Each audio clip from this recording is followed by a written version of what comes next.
afternoon. Thank you for traversing the entire day. We appreciate you. I hope the conference has been good for you. We saved this session for last because it's so amazing. So I hope you get exactly what you need. One quick reminder, if there is a session that you were not able to attend, on the TWC website you'll see Workforce Forum, and then resources will be under there. The PowerPoints will be listed. If they had a handout, that also will be listed, and then recordings will be there. So if you missed out, I encourage you to go ahead and go there. So it's our last session. You've heard all the same things. We are still recording. One request, silence that cell phone. I know we forget when we come from a break. And then if you can keep conversations to a minimum because they go through on the recording. All right. Well, ladies, enjoy. If you need us, let us know.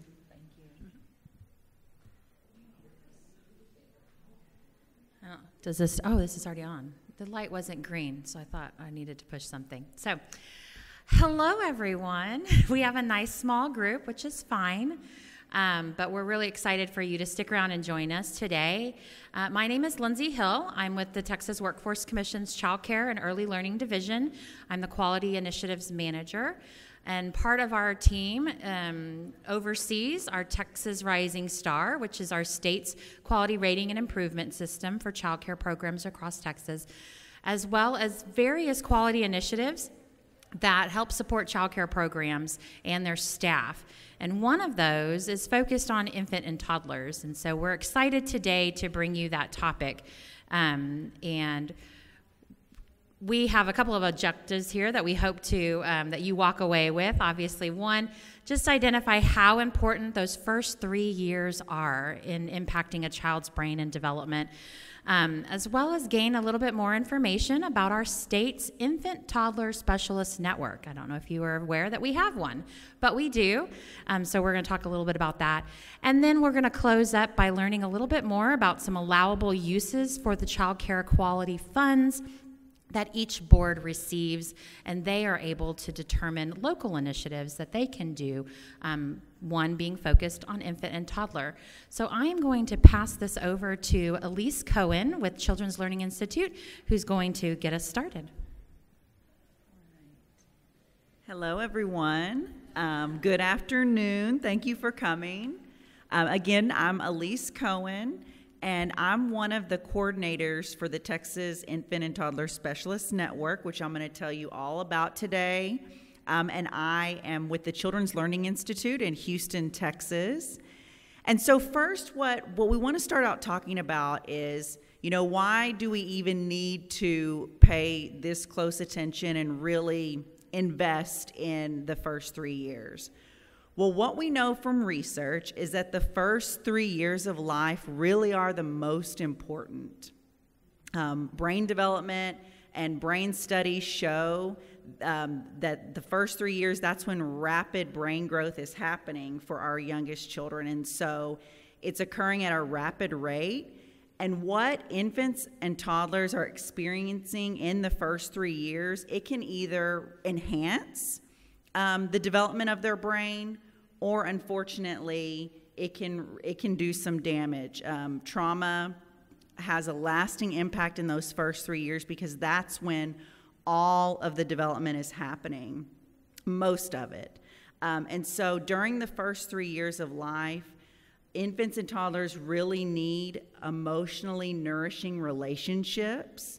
Those relationships are going to lay the foundation for their lifelong health and their well-being. So their physical health, mental health, academics, all of that is laying the foundation those first 3 years. And so a baby's relationship with their parents and then other caregivers, so, grandparents, aunts, uncles, child care provider, that is extremely important. That lays the foundation for the rest of their life. It influences the development of their brain, their social and emotional skills, and cognitive skills. And so those first 3 years are extremely critical. And so that's why we're here. And brain development, it does begin shortly after conception. And so on the screen, you can see neurons are pictured on the screen. And so by the time we're born, we do have billions of neurons, but for the most part, they're not connected. So babies are born ready to learn. They're born ready to make those connections in their brain. And so really those nurturing relationships, those connections on the outside are going to build connections on the inside of their brain. And so on the right side of the screen, you can see a visual representation of the neurons in the brain. And so just notice what the newborn brain looks like, and then look at a 9-month-old's brain and how many connections are made in just 9 months. And then look at the 2-year-old brain and how many connections are made in a 2-year-old brain. And then finally the adult brain. So you see most of that development is happening at the beginning of life. And so it's so critically important. So at birth, when a baby's born, their brain is going to weigh about 25% of what it weighs as an adult. And then a 2-year-old's brain is already 75% of its adult weight. And then a 5-year-old is 90%. So you can see really those first 2 years are super critical. Those first 3 years are very critical. And so does anyone here know how old are we when our brain is totally developed? Does anyone know? 23? So early 20s, maybe for some of us 30. I mean, it depends on the person. But that's why, to rent a car, you have to be 25. That has to do with brain development. So the brain is continuously developing, but the first 3 years, that's when most of the work is happening. And so it's just such an important time in someone's life, is those first 3 years. And brain development, it is influenced by genetics and the environment. And so genes inherited from our biological parents, that information in our genes, it does provide some guidance on development. So our genes determine how tall we are. Our genes might determine the temperament of the baby.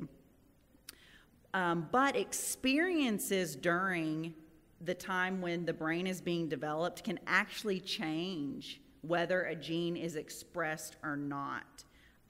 It can actually turn on some genes, and it can babies are going to make connections with those neurons in their brain, or they're not going to. And so that's why language and talking with babies is so important. Even though they're not talking back, we're reading to them, we're talking to them, we're having a relationship with them, because all of those neurons are connecting during that time. And so the first 3 years, our experiences are very critical, as we saw in the previous slide. And also, during these first 3 years, the brain has something called plasticity. And what plasticity is that means it can change. It can change in response to individual experiences with people and the world. So that's why it's easier when babies maybe they can be multilingual. They can learn, if their home language and English, and then even another language, they're so receptive to that in the first 3 years, where as an adult it's a little bit harder, right? Because our brain is pretty much developed. That's something that we can see also. But the brain is also really vulnerable to damage during the first 3 years, and those neurological connections can be lost.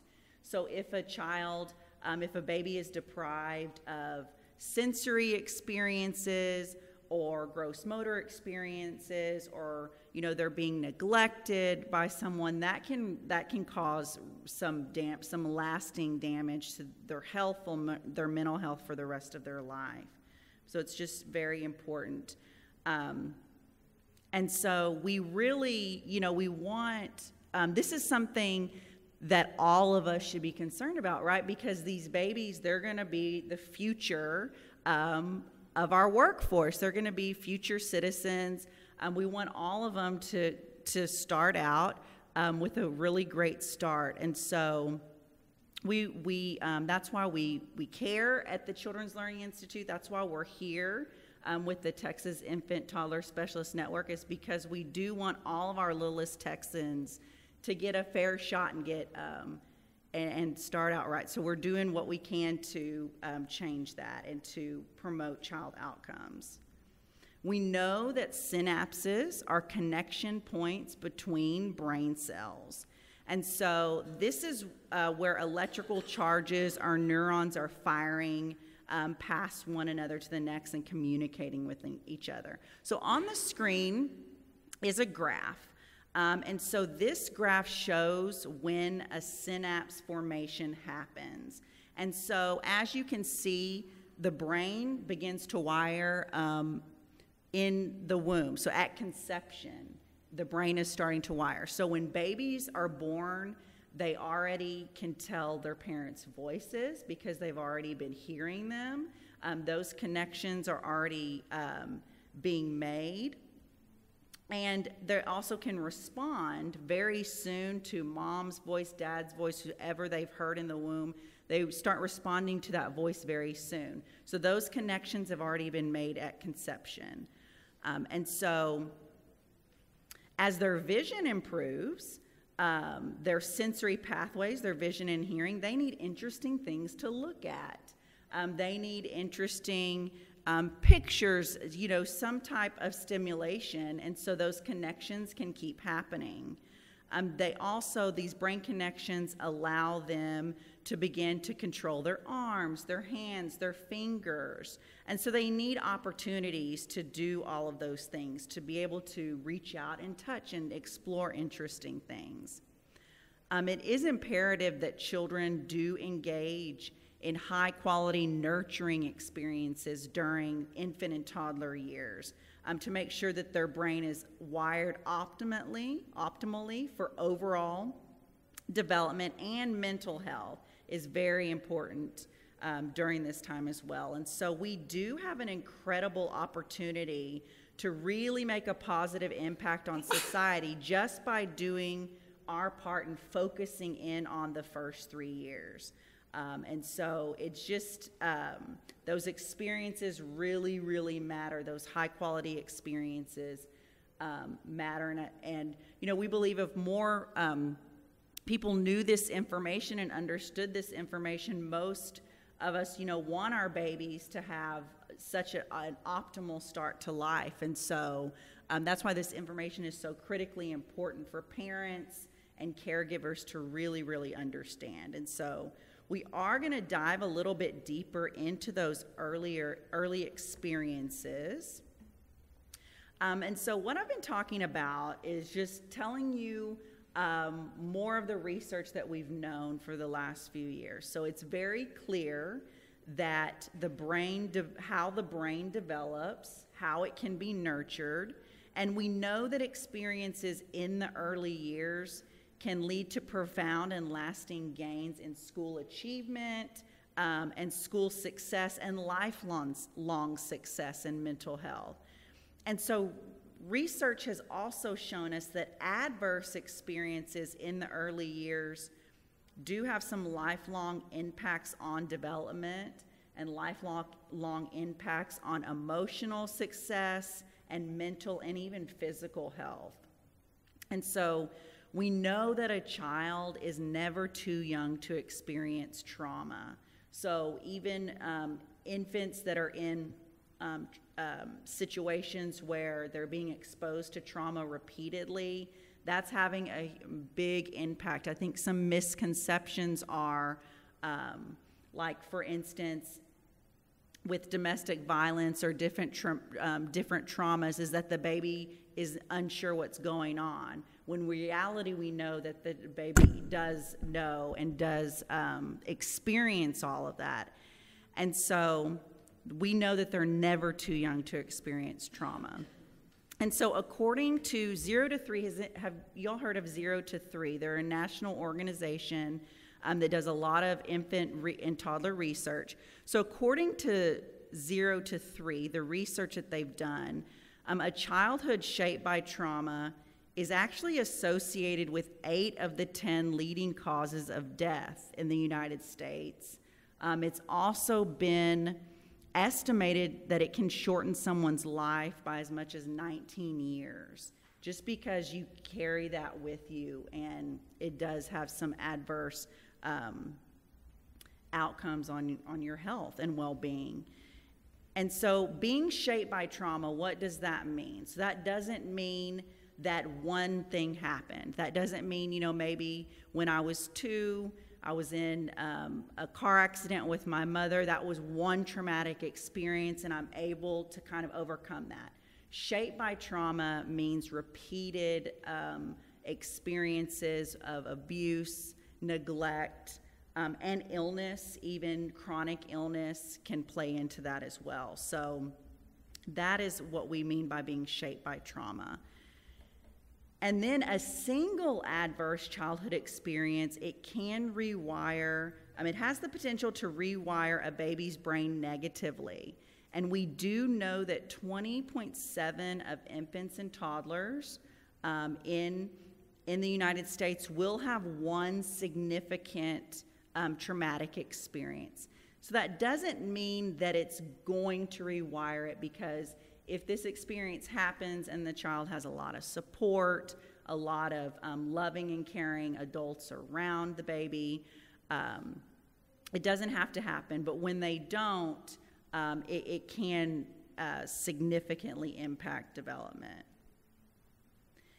And so parents have a big responsibility that have infants and toddlers, but also caregivers have a big responsibility. And so the concept of serve and return is really key to brain development. But serve and return also requires adults that are responding and interacting with the child. So we're gonna watch a short clip about this phenomenon, and there are subtitles on there if the sound is a little muffled, but I'm gonna go ahead and play this video.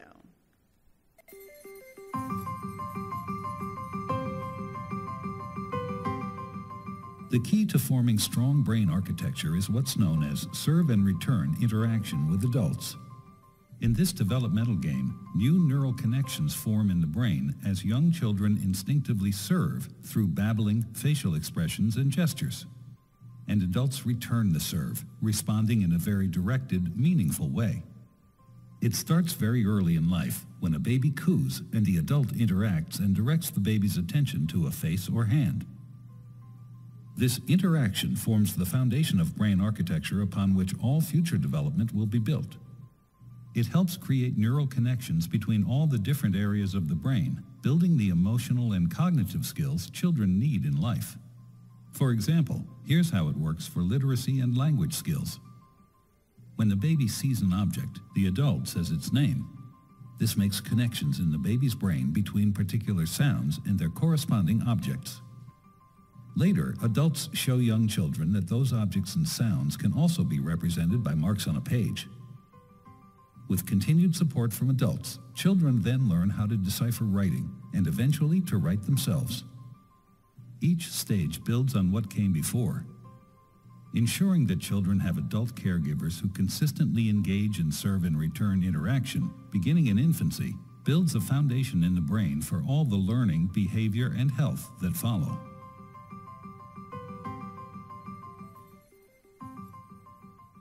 All right, so something important in the video is that, engaging in serve and return, that builds the foundation for life.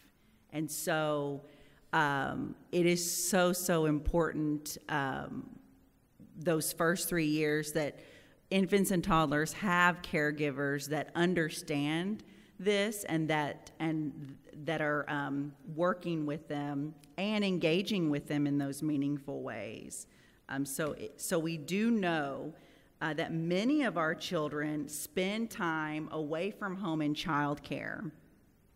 And some infants and toddlers spend many hours in childcare.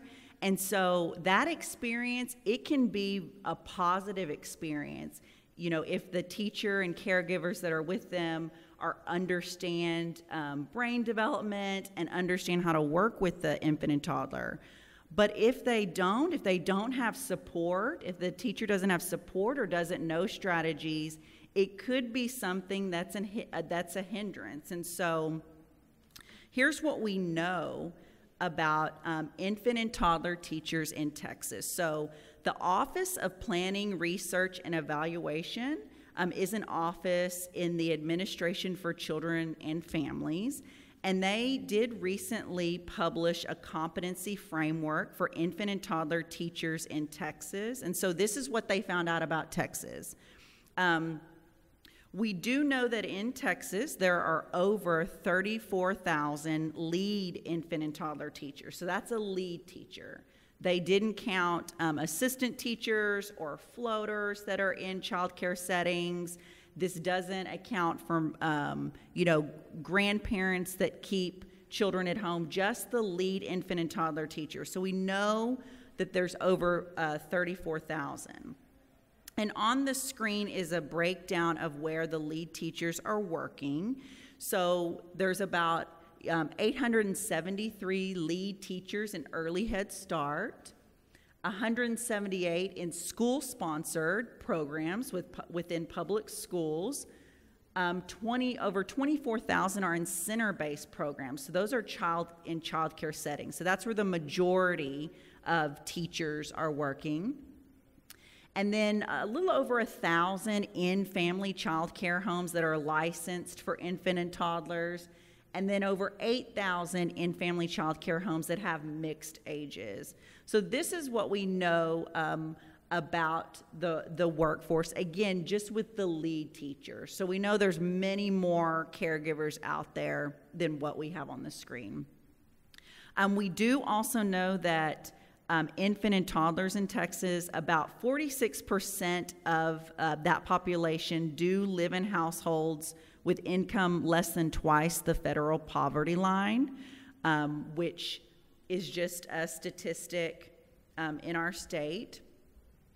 And so we know that infant and toddler teachers, the people that are represented on this screen and the many more that also work in infant and toddler classrooms, what we know about the developing brain and, all of those things that impact a child's lifelong health and success, we know that it's a huge responsibility. It really is. And they're actually, I tell teachers when we train them, they're brain architects. I mean, they are literally wiring the baby's brain. And in our state, the qualifications to become an infant and toddler teacher, they are lower, than what we see in public school systems, even though, they are laying that foundation. It is a huge responsibility. And so just some qualifications. So an early Head Start teacher would have a CDA, and then our center-based teachers have high school diplomas or equivalent. That's the minimum requirement. And then our family child care providers, a high school diploma or equivalent. And so there is a need to support individuals no matter, we have teachers in child care that have master's degrees and bachelor's degrees. It really doesn't matter the education level because they have such a big responsibility. They really need our support. There's a huge need for professional development that supports infant and toddler teachers specifically.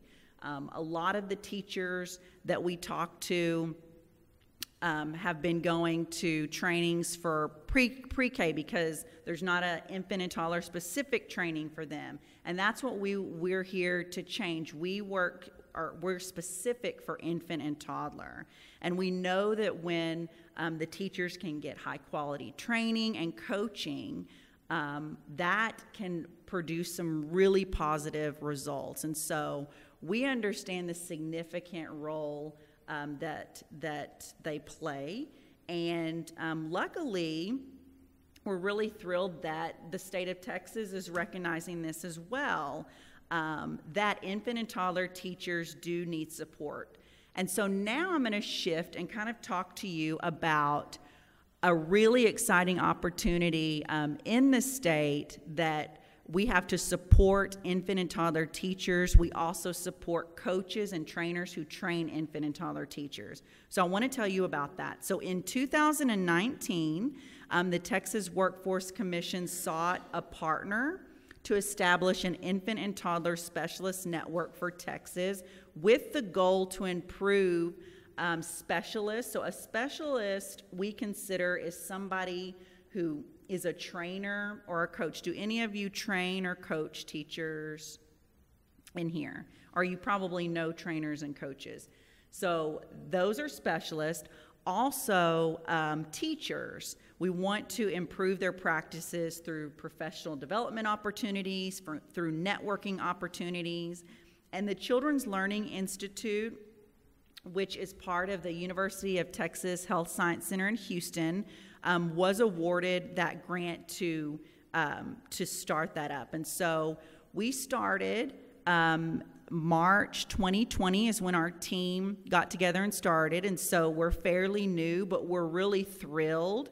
We've been doing a lot of work, and we're really thrilled to have professionals from all across the state come together to learn specifically about infant and toddler related content. Also share ideas, and we've helped people advance their careers as well. We know that with the information that I've shared on brain development, and many of you that might have been information that you already know, we know that information and we all have a responsibility. And so together, we want to make a positive impact and change. And so has anyone here heard of the Infant Toddler Specialist Network or participate? I don't see anyone familiar. No. Okay.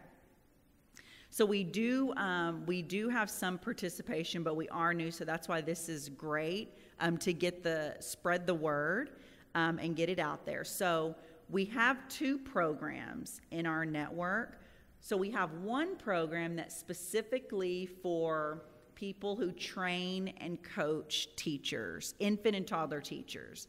So that could be specialists that are in early Head Start, that work in early Head Start, or we have independent consultants who go out and provide training to centers in their areas. So all of those types of folks. And then we do have a program that is for teachers specifically, that we train and coach teachers. So those are our 2 programs. So both of these programs do include tools and resources and opportunities. The programs are free. This is totally free for everyone. And so I'm going to tell you a little bit more about each program in just a minute, but I'll give you just a general overview. And so pictured here is our team. We're relatively small. We're all across the state, so that's why we have 2 pictures, because not everybody is all together at once.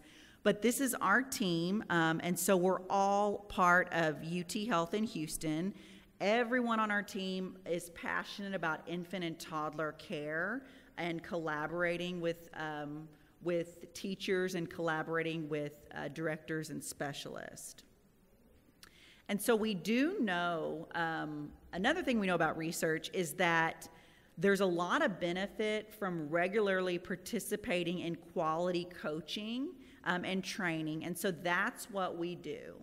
And the content that we develop, it's always being upgraded and developed.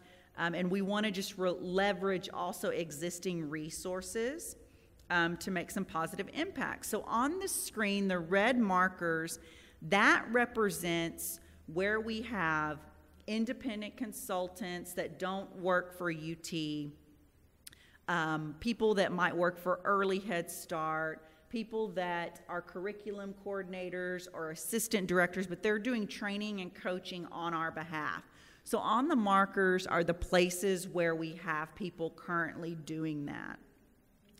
And so far, these folks have delivered over 31,000 hours of training to infant and toddler teachers, and they've delivered over 2,000 coaching hours. And so the people that are independently out there doing it, we're giving them support, training support, professional development. But you see where the markers are, there's so much ground that we have not covered, and we know that. And you know, we are fairly new, but we really do want to expand across the state, and we need to do that. And we also know that maybe the places that already have someone there, there's room for more people, especially, you know, like our Gulf Coast region is a high population of people. And so we're continuously looking for people to partner with.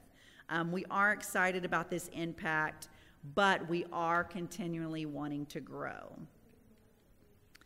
And then our website is texasitsn.org. It is a free website that, you know, you don't need a login and password to go into, and there's infant and toddler resources. So we do have people that just go to our website to get some resources and tools, and that's perfectly fine. We have a training calendar on there that shows trainings for coaches, for teachers. And again, participation is free.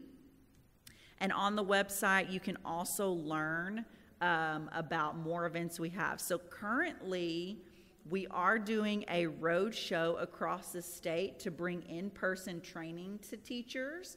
And so we went to Northeast Texas Workforce Board, to Sulphur Springs, in Texarkana. We came to Austin.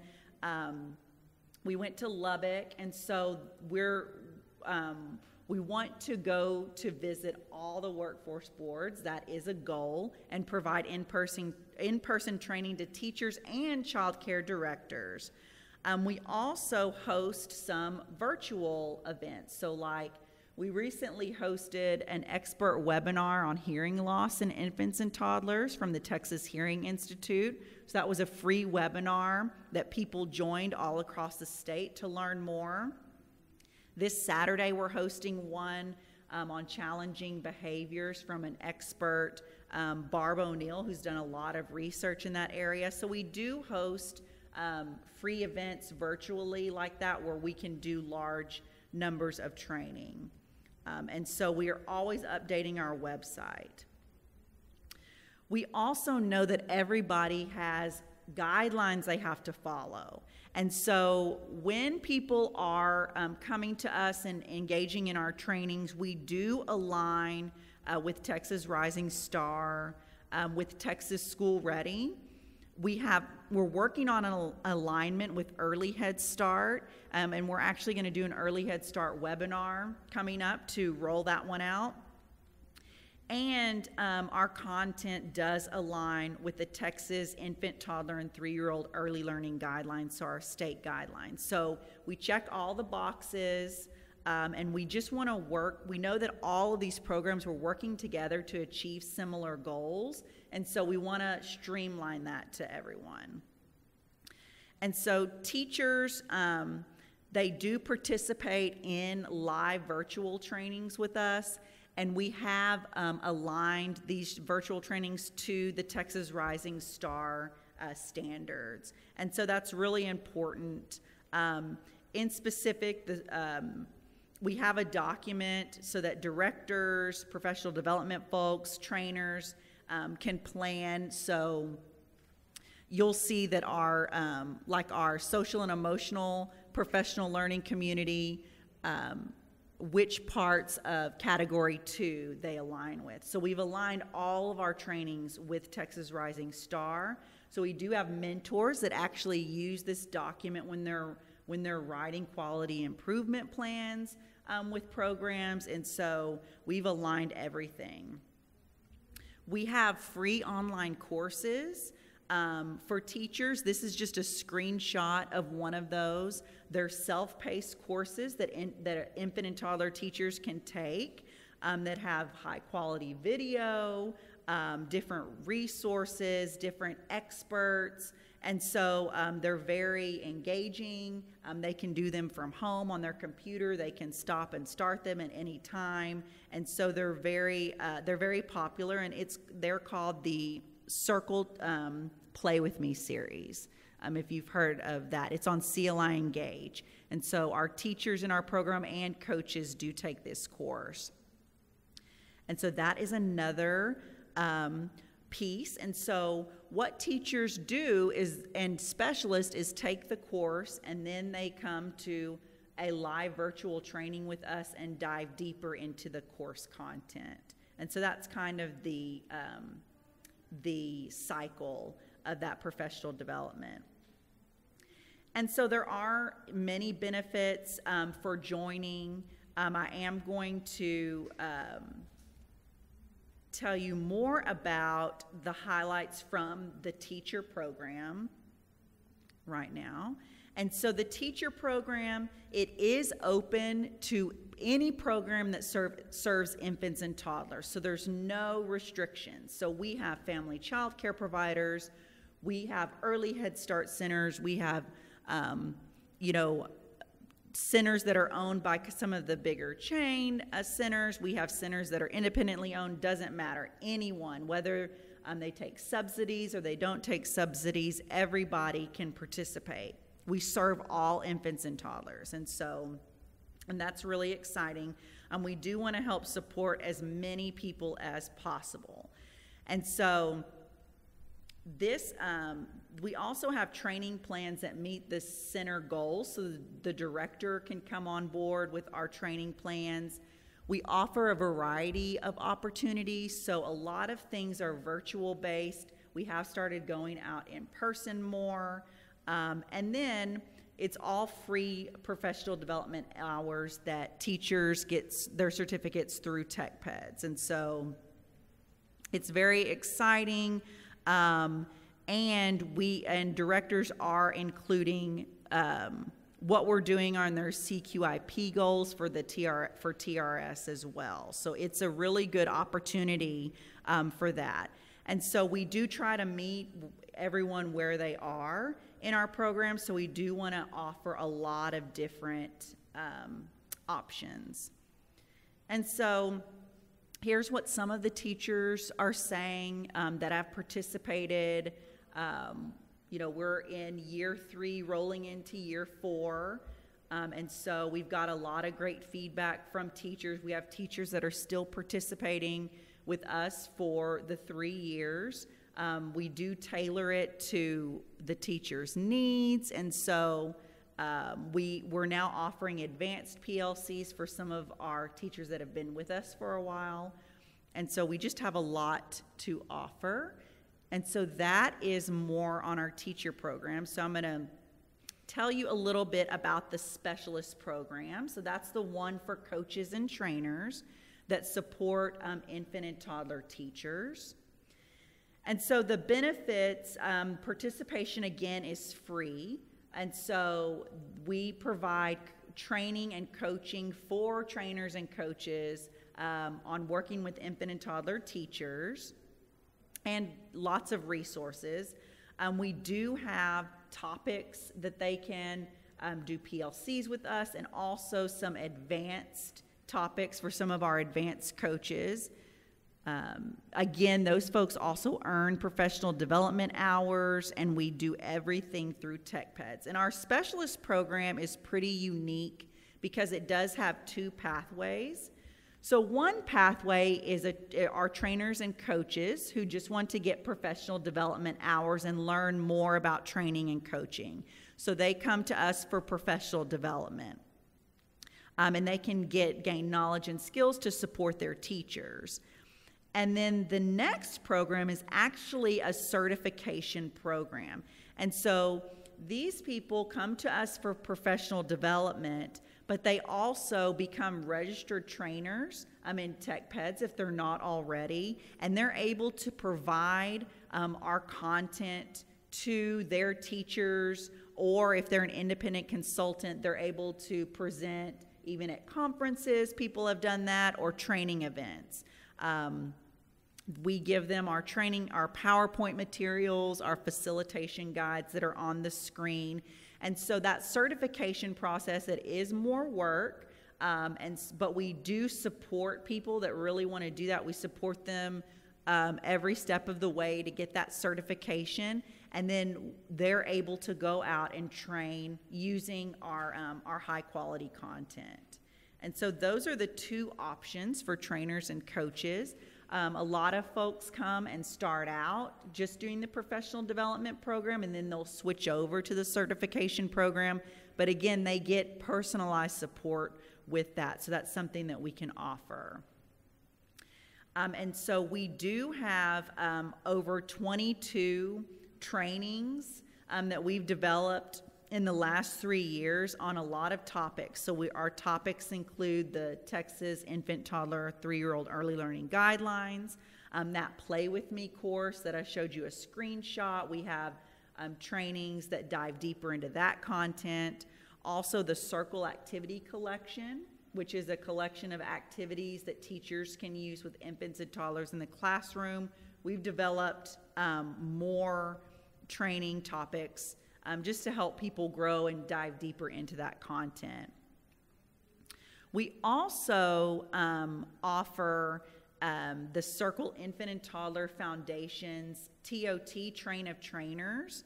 And so that is for specialists who want to train on that topic. So it's a 13-hour TOT. And then we have been able to, the trainers who provide that, we have been able to order classroom kits for their participants. That's been a big draw to the program, and a lot of people they love this TOT, and the teachers like the training. And then this is just a few things that the coaches and trainers have said. So we are, again, like I said, in our 3rd year of implementation. And so I'll give you a moment to read, but we get a lot of great feedback. We are hosting a summit for our network in the summertime. And so that's when everyone will come together in person.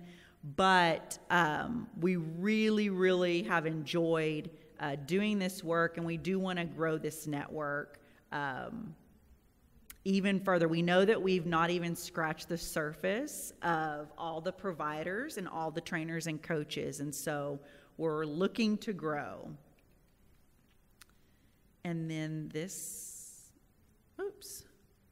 that's my email, but this is our specialist program email. So I noticed that no one said they were trainers or coaches in here, but if you know anybody who would be interested, if you can think of somebody that does train or coach on infant and toddler content, there's our program email, and we really would love to connect with them. If you know any infant and toddler teachers that would be great for our program, we're looking to expand all of that. And so please pass on the information. I also have my cards are here, and you can take one, and I'd love to connect with you more about our program. All righty. And here's my email as well, so thank you all. And I'm going to pass it. Thank you.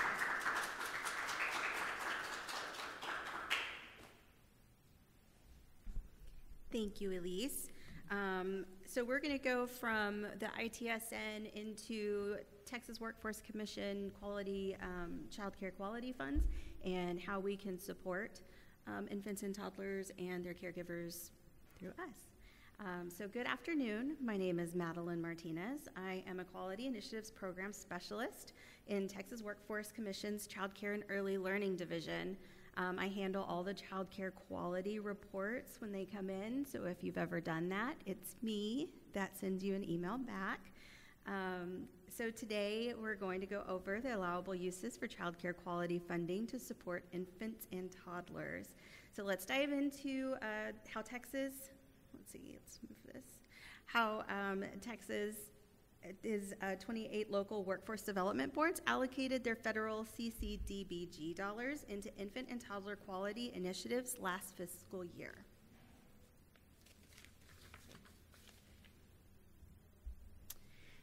All right, so infant toddler CCQ funds utilized in FY22. You can take a look at the chart. This is how the over $30.6 million in funds were spent in FY22 across all 28 boards for the 7 categories allowed. As you can see, the largest amount, over $21.6 million, was spent on Texas Rising Star activities, with professional development being the next highest category with over $5.6 million spent, with both categories making up 89% of the total expended amount. Infant toddler activities, however, only made up 5.8% of the total expended, with almost $1.8 million spent in FY22 by all 28 boards. So this is why we're talking today about how we can support those infants and toddlers. Infant toddler CCQ activities in FY22. 19 boards executed at least one infant toddler specific activity. Again, professional development activities were the highest to be executed, with 19 boards planning at least one infant toddler specific professional development opportunity. As you can see, slot expansion activities, as well as providing resources such as curriculum, equipment, and learning materials, were also done across 50% of the boards, with 14 and 15 boards executing those respectively. 2 boards executed scholarships specifically for IT teachers. 1 board executed ITSN participation, which is what we just finished discussing, and 2 boards executed IT-specific incentives and/or stipends. These activities represent ways boards can spend some of the increased 4% CCQ funds. So let's discuss allowable activities and dive into some of the underutilized activities that boards can consider.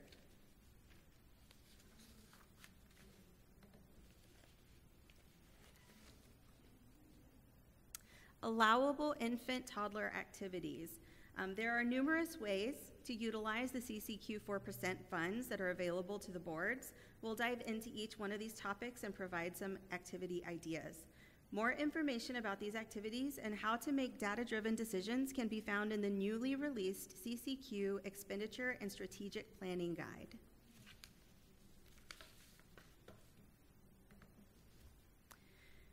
So the first one listed was professional development.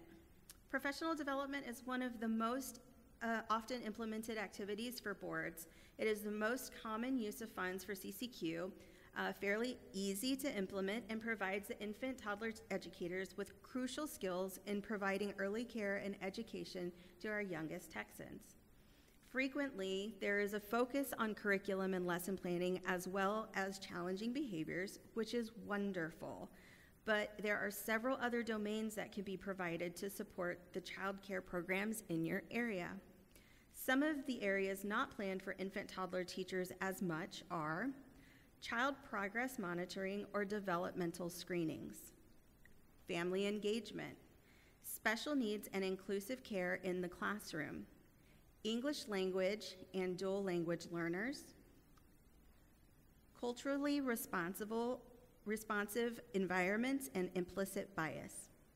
For more professional development topics your board can plan for, please see the CCQ Expenditure and Strategic Planning Guide.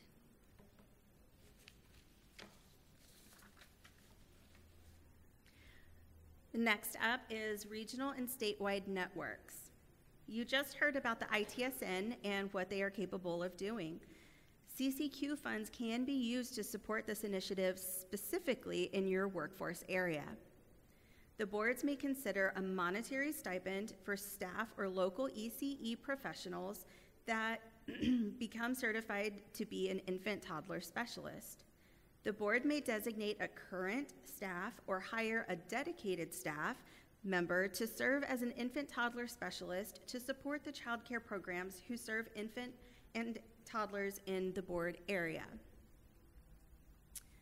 Peer learning communities, or PLCs, is an opportunity to create versions of ITSN locally by hosting monthly PLCs for programs and their staff who serve infants and toddlers. The board may choose to have a PLC group specific to home-based programs. These are great opportunities for programs to network while receiving targeted professional development that can be administered in person, virtually, or hybrid.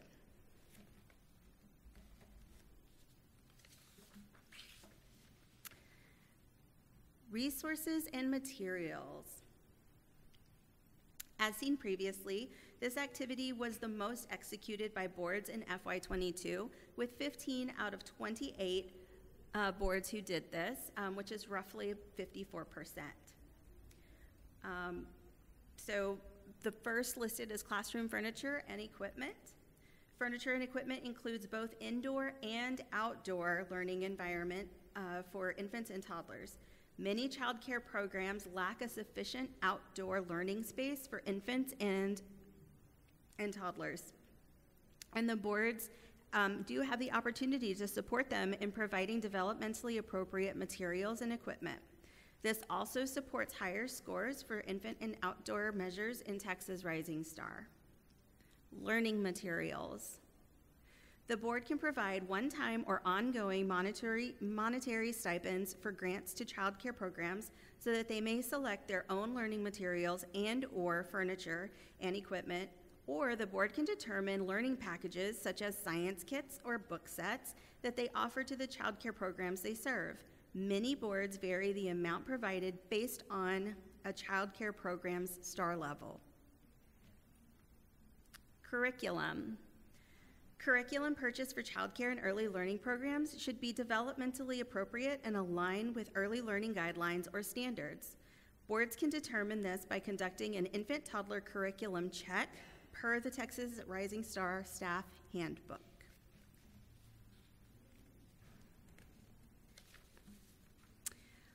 Lastly, one of the most underutilized activities within resources and materials is developmental screening supports, in which boards can supply child care and early learning programs with formal screening tools such as ages and stages questionnaires, ASQs, or something similar that's a formal assessment. Many boards have begun to train the trainer sessions on ASQ through an initiative TWC has funded through ECI. Boards can supplement this effort by extending the kits and training supports to all of their child care programs that desire to have them, which helps the program potentially score higher on 2 measures within Texas Rising Star. Boards can also provide training on administering developmental screening tools, interpreting results, communicating results to parents, and identifying appropriate referral resources. Resources and materials can be provided to those already certified as well as those who are working towards certification.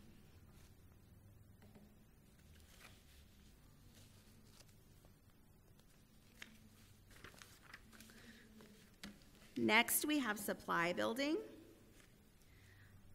There are a few ways to specifically support supply building of infant and toddler care in your board area. Implement contracted slots specific to infant and toddler care. WD Letter 1921, Change 2, discusses how boards can implement this activity to support supply building. By implementing or supporting a local family child care network, or FCCN, boards are able to provide those home-based providers with resources and support to serve more infants and toddlers. There are currently a few local FCCNs established in Texas via TWC-funded initiative, but boards can garner best practices and resources from United Way, Denton County, and Avance. Those are some examples. Boards can also provide incentive payments per additional infant and/or toddler spot that has been created.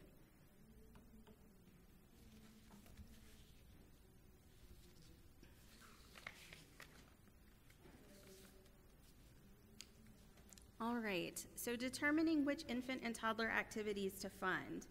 This can be something that can be hard to figure out sometimes, so we wanted to give you some tips and tricks on how to do this. So what you might want to do is consider providing support to infant toddler educators and programs in the area. So first you want to understand the current supply of quality infant and toddler care in the area. So you might want to consider dashboard data from Texas Child Care Availability Portal to gauge the availability of child care for infants and toddlers in your workforce area. Boards may also leverage local or state needs assessments that examine supply and demand for high-quality infant and toddler child care. Next, you may want to partner with organizations serving infants and toddlers. Boards may consider coordinating with early childhood intervention, ECI providers, local Help Me Grow chapters, special supplemental nutrition program for women, infants, and children, which are WIC offices, and any other organization serving very young children to collaborate on shared needs and activities.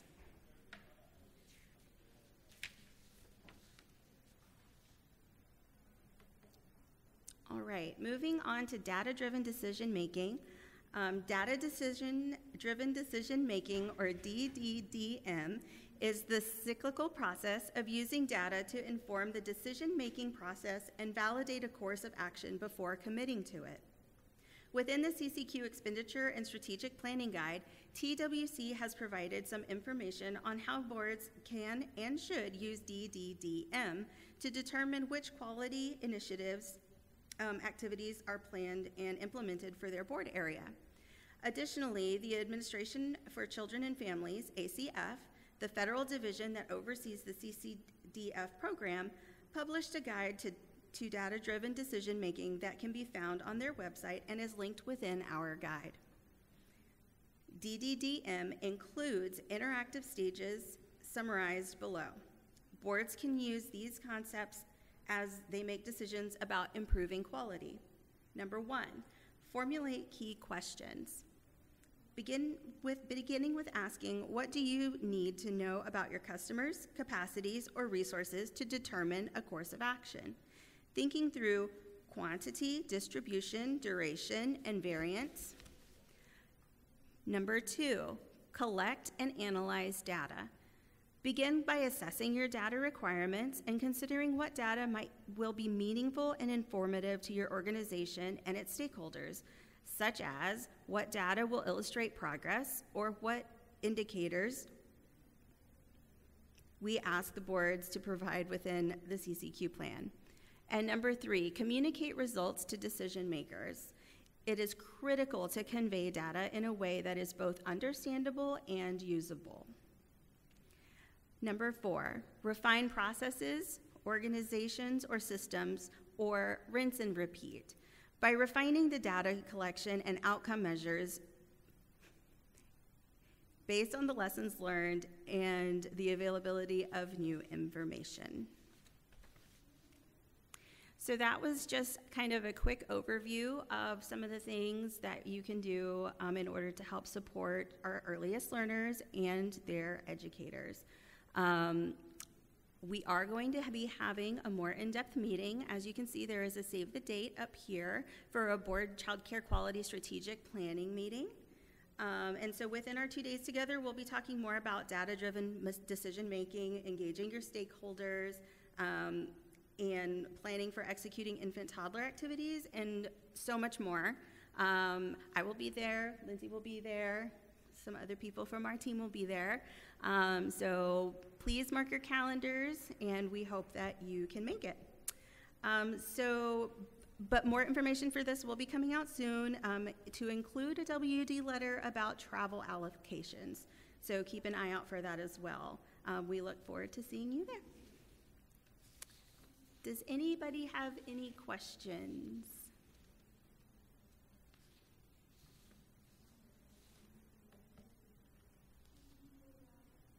No? Okay. Thank you. Again, I'm Madelynn Martinez and Lindsay Hill. Lindsay Hill. Everybody have a safe trip home. Thanks again for coming and hanging out.